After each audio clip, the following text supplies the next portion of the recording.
नमस्कार, स्वागत है आप सबका दिन भर की तमाम बड़ी और अहम खबरों के साथ। मैं हूं कवींद्र। शुरुआत हेडलाइन से। पाकिस्तानी सेना की फायरिंग में 2 जवानों की मौत, शर्त विक्षत मिले शहीदों के शव। सेना ने दी मुंह तोड़ जवाब की चेतावनी।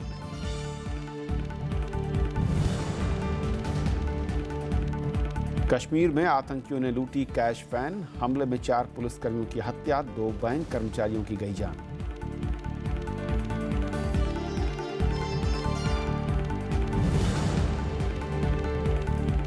आतंकवाद के खिलाफ पूरी मदद देगा तुर्की। प्रधानमंत्री और तुर्की के राष्ट्रपति की मुलाकात के बाद 3 समझौते, निवेश बढ़ाने पर चर्चा।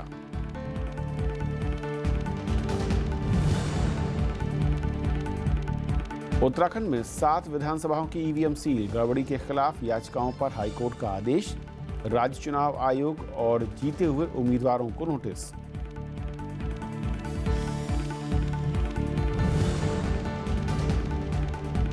उत्तर प्रदेश में स्थानीय निकाय चुनाव अकेले लड़ेगी कांग्रेस। समाजवादी पार्टी से गठबंधन खत्म होने से इनकार। बीजेपी ने कहा नहीं पड़ेगा फर्क।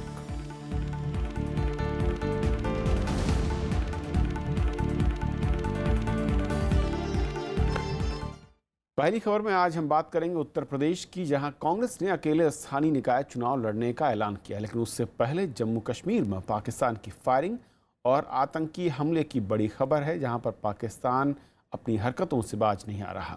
आज उसने जम्मू कश्मीर के पुंछ में संघर्ष विराम उल्लंघन किया, जिसमें 2 जवान शहीद हो गए। पाकिस्तान सेना ने शहीद जवानों के शव के साथ बर्बरता की है।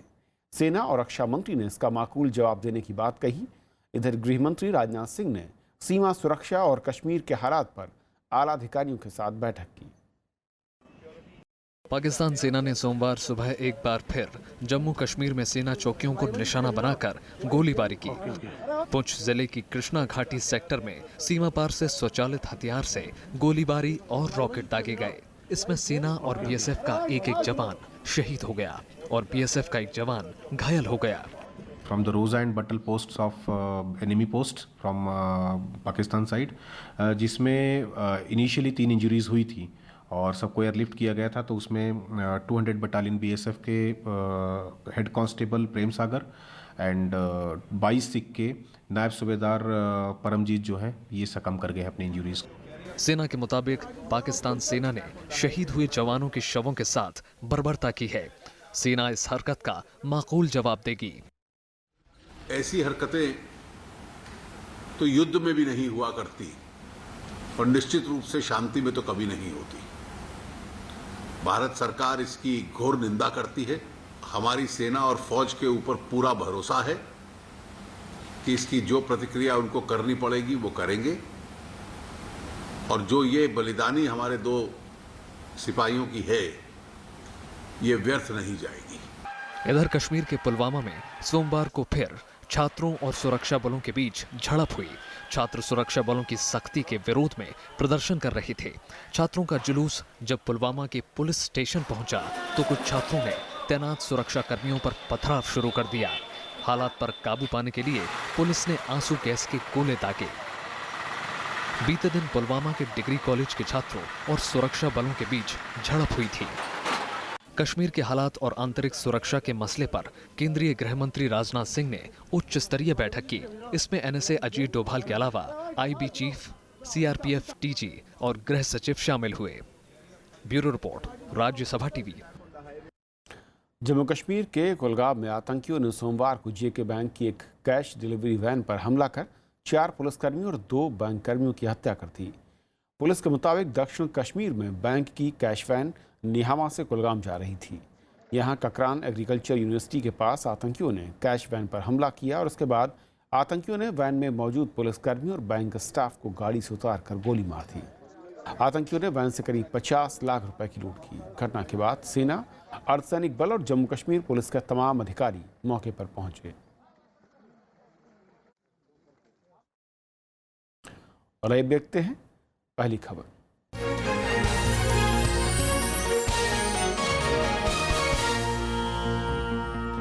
उत्तर प्रदेश में होने वाले स्थानीय निकाय चुनाव में कांग्रेस और समाजवादी पार्टी अलग अलग चुनाव लड़ेंगे। कांग्रेस ने तय किया है कि वो निकाय चुनाव में किसी भी पार्टी से गठबंधन नहीं करेगी। कांग्रेस का मानना है कि अलग चुनाव लड़कर वो उत्तर प्रदेश में बेहतर प्रदर्शन कर सकती है। उत्तर प्रदेश में कांग्रेस और समाजवादी पार्टी के रास्ते अलग अलग हो गए हैं। पार्टी कार्यकर्ताओं और नेताओं के साथ बैठक के बाद यूपी कांग्रेस अध्यक्ष राज बब्बर ने दिल्ली में ऐलान किया कि कांग्रेस पार्टी स्थानीय निकाय चुनाव अपने दम पर लड़ेगी। हालांकि उन्होंने उत्तर प्रदेश में समाजवादी पार्टी के साथ गठबंधन खत्म होने से इनकार भी किया। प्रदेश के अंदर चुनाव हो चुके हैं, ये जिला और शहर की इकाइयों के चुनाव हैं जो फैसला करेंगी, और उनका मानना ये है क्योंकि ये कार्यकर्ताओं की गुडविल का सवाल होता है, तो ये चुनाव तो तय हो चुका था कि पहले से कि हमेशा ही अकेले लड़ने का सवाल था। इधर बीजेपी ने कहा कि समाजवादी पार्टी और कांग्रेस का गठबंधन अवसरवादी था। बीजेपी के मुताबिक इस गठबंधन के रहने या न रहने से कोई फर्क नहीं पड़ेगा। गठबंधन काहे का था? भ्रष्टाचार और गुंडाराज का गठबंधन था, और आगे देखिए क्या होता। पहले भी उन्होंने कहा था अभी साथ लड़ेंगे नहीं लड़ेंगे, ये हो जाने, पर लोकतंत्र में चुनाव उनको भी लड़ना चाहिए। उत्तर प्रदेश में हाल ही में हुए विधानसभा चुनाव में कांग्रेस समाजवादी पार्टी गठबंधन को महज 54 सीटों पर जीत हासिल हुई थी। इनमें 105 सीटों पर चुनाव लड़कर कांग्रेस सिर्फ 7 सीट ही जीत पाई थी। विशाल दहिया, राज्यसभा टीवी। और इस मसले पर और बातचीत करने के लिए हमारे साथ वरिष्ठ सहायक संपादक राज्यसभा टीवी अरविंद कुमार सिंह जी हैं। अरविंद जी, स्वागत है आपका। अरविंद जी, नगर निकाय चुनाव बहुत अहम माने जाते हैं उत्तर प्रदेश की नज़र में, और ख़ास तौर पर तब जबकि उसके कुछ मध्य में ही मैं कहूँ, उसके बाद फिर आगे लोकसभा के चुनाव आने वाले हैं जी। अलग लड़ना कांग्रेस का ये फैसला सही है, गलत है, और किस तरीके से इसे देखा जाए? देखिए कविन जी, जो अभी विधानसभा के चुनाव हुए उसमें कांग्रेस को केवल 7 सीटें मिली हैं, और जो वर्कर थे उनका दबाव था कि जो निकाय चुनाव आने वाला है, जिसको बीजेपी जल्दी कराना चाहेगी क्योंकि उसका माहौल काफ़ी अच्छा रहा है अभी, इसलिए अलग अलग लड़ना चाहिए। और पिछले परिणामों को भी अगर आप देखेंगे, जो 2012 के जो चुनाव हुए थे उसमें कांग्रेस ने बीजेपी के बाद सबसे अच्छा प्रदर्शन किया था। बेसिकली अर्बन जो वोटर है उसमें कांग्रेस और बीजेपी के बीच ही मैक्सिमम डिवाइड है। आपने देखा होगा बीएसपी पहले कभी चुनाव लड़ती नहीं थी, लेकिन इस बार वो मैदान में उतरने जा रही है। और सपा और बसपा दोनों को अगर आप देखेंगे तो ग्रामीण आधार वाली पार्टियां हैं। तो अभी जो है ये अपने आप में कांग्रेस के लिए भी एक चुनौती है कि क्या कुछ वोट उनके वापस आएंगे, क्योंकि अगर आप देखेंगे 12 को देख लीजिए या 6 में देखिए, तो कांग्रेस का ज़्यादातर जगहों पर परफॉर्मेंस जो है वो कुल मिला के इतना सम्मानजनक था कि वो एग्जिस्ट कर रहे थे कहीं। चाहे आप लखनऊ की बात कर लें, उसके पहले भी 6 में भी जो लखनऊ में जो मेयर था उसको करीब 2 लाख वोट मिले कांग्रेस के कैंडिडेट को। तो ये जो है इतना होने, क्योंकि यूपी का जो इलेक्शन है ये देश का सबसे बड़ा स्थानीय निकायों का चुनाव है, जिसमें करीब 12,000 लोग निर्वाचित होने हैं जो है, और 654 के करीब स्थानीय निकाय लोकल बॉडीज हैं, उसमें 14 जो है नगर निगम है। तो कुल मिलाकर के ये इतना बड़ा है चुनाव, 3.25 करोड़ के करीब वोटर है, जो अगर आप दिल्ली को देखेंगे तो उससे 2 गुना, पंजाब जैसे राज्य से जो है 2 गुना है, ये जो लगभग 2 गुना के करीब ये। तो ये बड़ा भारी जो है एक तरह से चुनाव है। और इसका संदेश जहाँ तक है तो बीजेपी तो चाहती है, चूँकि अभी चुनाव हुए हैं, जल्दी चुनाव हो। कांग्रेस के पास या दूसरी पार्टियों के पास तैयारी का मौका नहीं है। बीएसपी के पास मरने जीने का सवाल है बिल्कुल। तो बीएसपी ये देख रही है कि जो अर्बन चंक में, जैसे आगरा को आप ले लीजिए या मेरठ ले लीजिए, ऐसे कई शहर हैं बड़े जिसमें जो है दलित वोटर ठीक ठाक है, लेकिन अभी वो इतना नहीं है कि बीएसपी को नगर निकायों में, लेकिन जो छोटी छोटी पंचायतें हैं उसमें इनको लगता है, जो नगर पंचायतें हैं उनमें लगता है बीएसपी को शायद वो अच्छा तो मुझे लग रहा है कि कांग्रेस का ये जो फैसला है वो सोच विचार के है कि अलग लड़ने में इनको। दूसरी चीज़ ये है कि समाजवादी पार्टी के साथ क्या रहा कि अगर आपने गौर किया होगा, जितने बड़े शहर थे, आप कानपुर ले लीजिए, इलाहाबाद ले लीजिए, आप लखनऊ ले लीजिए, इनके जो वर्कर थे इन पर सामान्यतया जो है गुंडागर्दी करना, शहरी ज़मीनों पर कब्जा करना, ये सब जो आरोप थे, इसके नाते कांग्रेस के कई बड़े अच्छे कैंडिडेट भी जिला चुनाव हार गए। तो मुझे लगता है कि बहुत सोच विचार के इन्होंने कार्यकर्ताओं की राय को लेकर के आगे। क्या ये माना जाए अरविंद जी कि स्थानीय निकाय चुनाव एक ऐसा चुनाव है जहां पर अपने किसी भी पार्टी को, अपने संगठन को अगर रिवाइव करना है तो वो बेहतरीन मौका है, और कांग्रेस के लिए शायद एक इससे बेहतर मौका नहीं होगा। हालांकि विधानसभा चुनाव में उनकी परफॉर्मेंस बहुत ख़राब रही। देखिए ये सही है, और अगर आप देखेंगे तो पिछले चुनावों को जो जैसा कि मैंने कहा, वो कांग्रेस का अभी भी जो कुछ संगठन वगैरह एग्जिस्ट भी कर रहा है वो अर्बन एरिया में कर रहा है। इनकी महानगर या नगर की जो इकाइयाँ हैं वो ग्रामीण इकाइयों से ज़्यादा बेहतर है, क्योंकि ग्रामीण इकाइयों में कुछ रखा नहीं इन इलाकों में। तो मुझे लग रहा है शायद कांग्रेस के दिमाग में ये बात है कि जो आने वाला समय है उसमें वो जो एक्टिव लोग हैं उनको आगे ले आते हुए जो है, और जो कुछ भी प्रदर्शन होता है, क्योंकि अभी तो अपर हैंड बीजेपी का दिख रहा है वहाँ, लेकिन इसके बावजूद जो कुछ भी निकायों में एंट्री करेंगे इनके लोग, उस बहाने इनको संगठन को अपने ठीक करने में या मजबूत करने में मदद मिलेगी। और ये आपने जैसे कि कहा ये सही मौका है, और बीएसपी भी इसीलिए इसमें एंट्री करने की कोशिश कर रही पहली बार चुनाव उतरेगी। तो मुझे लग रहा है कि ये दीर्घकालिक रणनीति जो है, क्योंकि 2019 तो अभी लोकसभा के चुनाव होने हैं, तब तक इसकी गर्मी नहीं रहेगी, तब तक बहुत और चीज़ें हो जाएंगी, लेकिन ये जरूर इन लोगों के दिलो दिमाग में है ये बात। लेकिन कुछ लोग ये कह रहे हैं कि जब आप एक बड़े महागठबंधन की चर्चाएं कर रहे हो बीजेपी के खिलाफ, तो ऐसे में इन चुनाव में अगर गठबंधन के जरिए जाते या फिर एक बड़ा दलों के साथ आप एक कॉम्बिनेशन कर सकते थे तो ज़्यादा सटीक होता। क्या उसका फ़ायदा कम होता, नुकसान ज़्यादा होता, इसलिए अकेले लड़ने की बारी है, या फिर रिश्ते इस तरह के हो गए परफॉर्मेंस के बाद कि भरोसा नहीं रहा? नहीं, रिश्ते भी क्या, अभी जो इनकी जो बैठकें हुई हैं उनमें भी आमतौर पर वर्कर का ये था कि अर्बन बॉडीज के जो इलेक्शन है उसमें आप अलग लड़िए। तो मुझे लग रहा है कि, और ये क्या है कि अब आप गांव प्रधानी का चुनाव होगा तो भी क्या जरूरी थोड़ा आप गठबंधन करें। ये तो दोनों पार्टियों का, जैसे आप बंगाल का देख लीजिए, आप बंगाल में जो हुआ, या ऐसा बहुत मौक़ों पर हो चुका है जो राजनीतिक दल अपने अपने हिसाब से, अपने कैडर के सोच के हिसाब से फैसला करते हैं। तो ये ज़रूर है कि भारतीय जनता पार्टी ने, जैसे कि अभी कहना शुरू किया है या बाकी पार्टियाँ हैं, इसे एक अवसरवादी गठबंधन, और वो सब कहेंगी कि आप उनसे अलग हो गए वगैरह वगैरह, ये इशू रहेगा। लेकिन हर पार्टी तो अपने हिसाब से देखती है। अगर गठबंधन नहीं रहा तो जरूरी तो नहीं कि आप उस गठबंधन को, 1996 में बीएसपी और कांग्रेस का गठबंधन रहा, वो नहीं रहा अगर कारगर, तो उसके बाद वो अलग लड़े दोनों। तो ये गठबंधन तो समय के साथ होता है। तो मुझे लग रहा है कि इससे कोई अर्बन निकायों में, चूंकि समाजवादी पार्टी का अर्बन बेस उस तरह का नहीं है, और अगर आप देखिए 12 में भी ऐसा परफॉर्मेंस नहीं था, परफॉर्मेंस तो इन्हीं का अच्छा रहा। तो कुल मिला के मुझे लग रहा है कि बहुत सोच विचार के ये फैसला ले रही है। इसका फायदा भी हो सकता है, इसका नुकसान भी हो सकता है, बहुत सारी चीज़ें हो सकती हैं। एक आखिरी सवाल अरुण जी की, कांग्रेस में कहा जा रहा है कि जो टॉप लेवल पर काफ़ी बदलाव आने वाले कुछ महीनों में देख सकते हैं, और एक नई रणनीति बनती दिख रही है। क्या उसी कड़ी में इस कदम को देखा जा रहा है कि अकेले खड़ा होना है, संगठन को मजबूत करना है, हार या जीत में, लेकिन आप अकेले पार्टी को राज्यों में स्थापित करें? देखिए, ऐसा है कि हमने वो दोनों सम्मेलन देखे हैं जो कांग्रेस के, जिसमें पहला जो है जो इनका शिमला संकल्प था, उसमें सारे बड़े कांग्रेस के नेताओं का ये था कि हमें अकेले चलने की ज़रूरत है जो है। लेकिन उसी के कुछ दिनों के बाद जब पचमढ़ी में कांग्रेस बैठी तो उनका ये कहना था कि इस देश में गठबंधन का युग आ चुका है।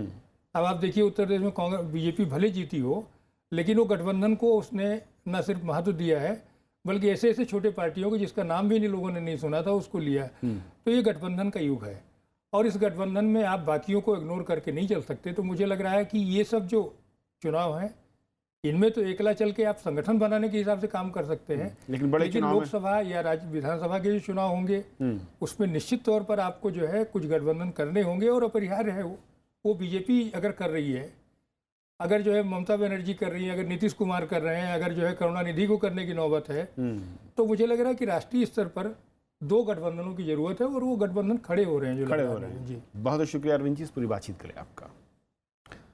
और फिलहाल एक ब्रेक, और ब्रेक के उस पार दिन भर की दूसरी बड़ी खबर है।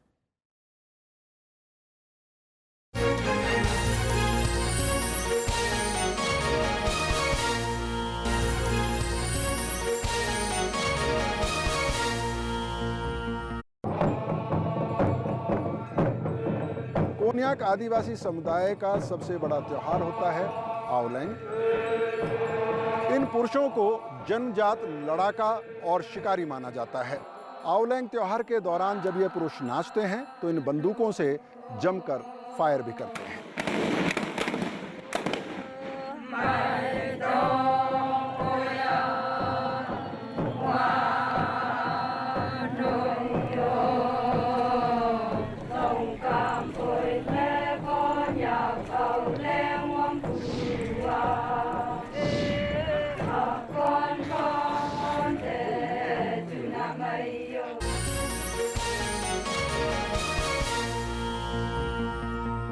मुस्लिम देशों में रणनीतिक तौर पर अहम तुर्की ने आतंकवाद के मामले में भारत को हर संभव सहयोग का वादा किया है। बदले में तुर्की ने अपने यहाँ के गुलनवादी तत्वों को भारत से निकाल बाहर करने की अपील की है। दोनों देशों ने आर्थिक और व्यापारिक सहयोग बढ़ाने पर जोर दिया। भारत दौरे पर आए तुर्की के राष्ट्रपति रेसेप तय्यिप एर्दोगान और प्रधानमंत्री नरेंद्र मोदी के बीच शिखर वार्ता में इस पर सहमति बनी। प्रधानमंत्री नरेंद्र मोदी और तुर्की के राष्ट्रपति रेजेप तय्यिप एर्दोगान के बीच सोमवार को आपसी, क्षेत्रीय और अंतर्राष्ट्रीय मुद्दों पर विस्तार से बात हुई। दोनों नेताओं के बीच 1.5 घंटे से अधिक समय तक चली शिखर वार्ता में व्यापारिक और रणनीतिक सहयोग बढ़ाने पर सहमति बनी। खासकर आतंकवाद के मसले पर भारत और तुर्की ने दुनिया के देशों को एक राय बनाने की अपील की। The nations of the world therefore need to work as one to disrupt the terrorist networks and their financing and a put to a cross-border movement of terrorists. Şunu altını çizerek ifade etmek isterim. Türkiye terörle mücadelesinde Hindistan'la tam bir dayanışma içerisindedir. इस मौके पर भारत और तुर्की के बीच 3 समझौतों पर हस्ताक्षर हुए। इनमें राजनयिक प्रशिक्षण में सहयोग, सांस्कृतिक आदान प्रदान और दूरसंचार के क्षेत्र में सहयोग शामिल है। तुर्की ने भारत के साथ 6.5 अरब डॉलर के व्यापार में असंतुलन का मुद्दा उठाया है। इसे दूर करने के लिए भारत ने तुर्की को बुनियादी ढांचे और ऊर्जा क्षेत्र में निवेश की पेशकश की। We need to approach the entire landscape of businesses, opportunities in a strategic and long-term manner. दोनों देशों के व्यापारिक संबंध अच्छे होने के बावजूद एनएसजी और कश्मीर के मसले पर तुर्की का नजरिया भारत के रुख से अलग है। इस मुलाकात के जरिए दोनों नेताओं ने दूरियां पाटने की कोशिश की। तुर्की के राष्ट्रपति रविवार को भारत आए थे। सोमवार को राष्ट्रपति भवन में उनका शानदार स्वागत किया गया। तुर्की के राष्ट्रपति ने राष्ट्रपति प्रणब मुखर्जी और उपराष्ट्रपति मोहम्मद हामिद अंसारी से मुलाकात की। उन्होंने राजघाट जाकर महात्मा गांधी की समाधि पर पुष्प अर्पित किए। तुर्की को आतंकवाद का मुकाबला करने और आतंकवाद को संतुलित करने का अनुभव है और वह भारत को मदद कर सकता है पाकिस्तान को आतंकवाद के मसले पर अलग थलग करने में।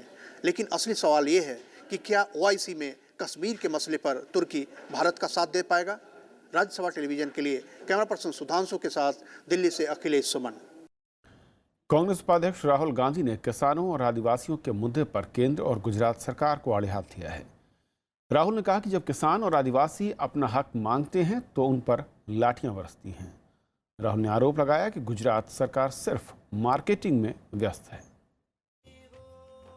कांग्रेस उपाध्यक्ष राहुल गांधी ने सोमवार को नर्मदा जिले के आदिवासी बहुल देदियापारा में एक बड़ी रैली की। उन्होंने आरोप लगाया कि गुजरात सरकार बड़े बड़े उद्योगपतियों को जमीन तोहफे में दे देती है, लेकिन जब किसान और आदिवासी अपना हक मांगते हैं तो उनकी पिटाई होती है।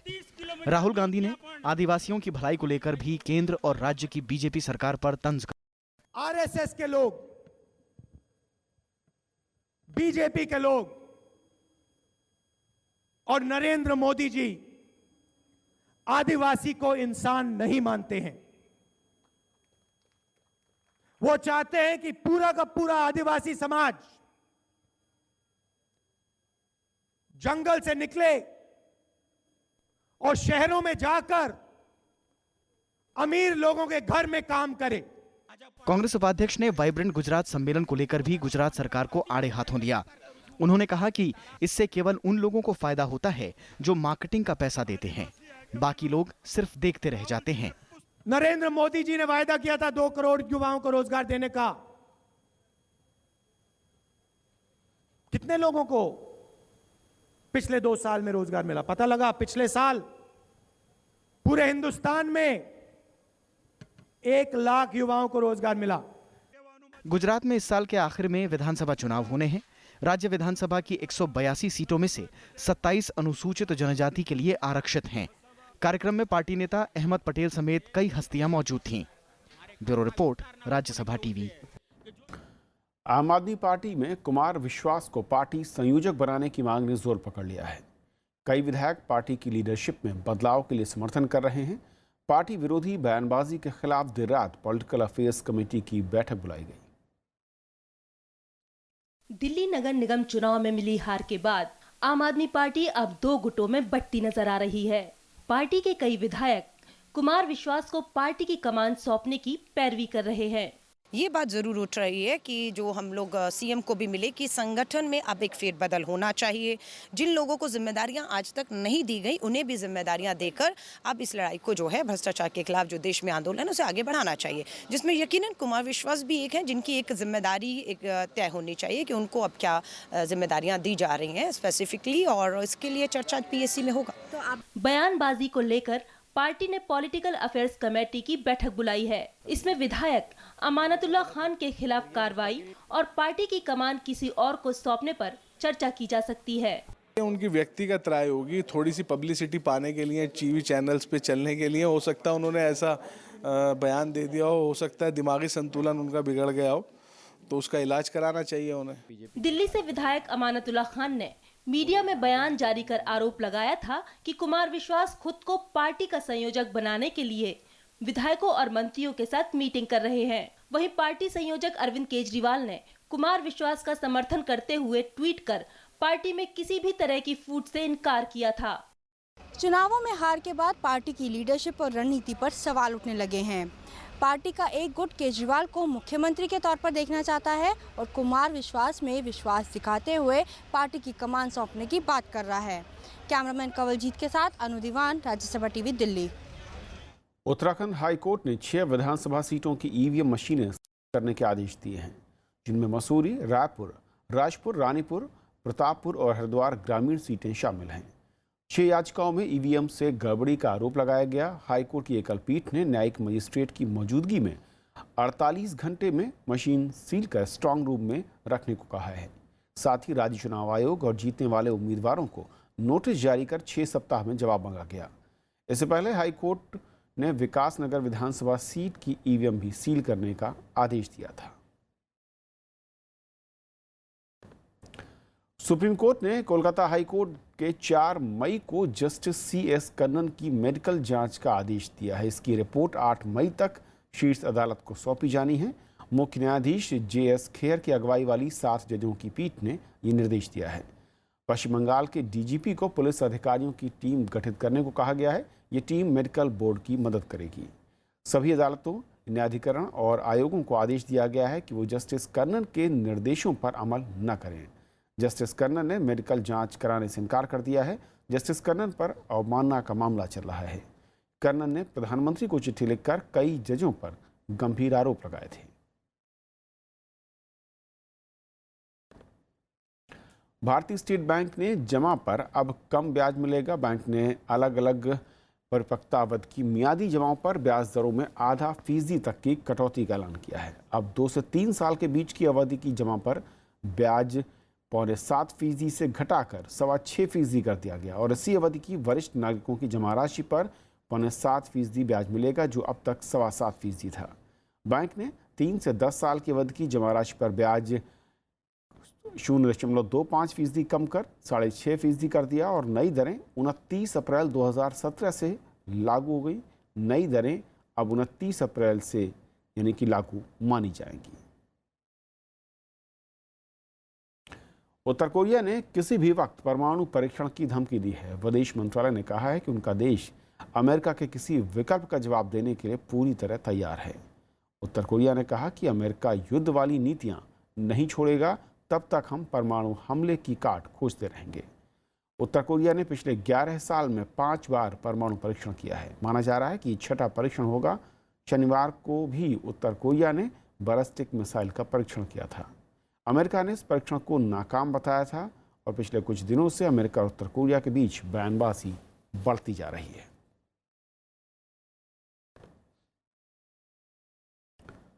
आज अंतर्राष्ट्रीय श्रम दिवस है और इस मौके पर भारत समेत दुनिया में कई कार्यक्रमों का आयोजन किया गया और मजदूरों को उनका हक दिलाने की मांग हुई। प्रधानमंत्री ने भी विकास में कामगारों के योगदान की तारीफ की है। अंतर्राष्ट्रीय श्रम दिवस के मौके पर देश के अलग अलग हिस्सों में मजदूर संगठनों ने सोमवार को रैली निकाली। उन्होंने मजदूरों का शोषण रोकने और उनके हितों की रक्षा करने की मांग की। केरला में मैं डे मनाता हूँ, यानी जैसे ऑल इंडिया कहीं भी रहूँ तो मैं डे मनाऊंगा। हमें जो अधिकार की बात थी वो हमारा कार्टेल हो रहा है, हनन हो रहा है। आगामी दिन में ये सारी चीज को हमको ठीक करने के लिए हम मजदूर इकाई चाहते हैं।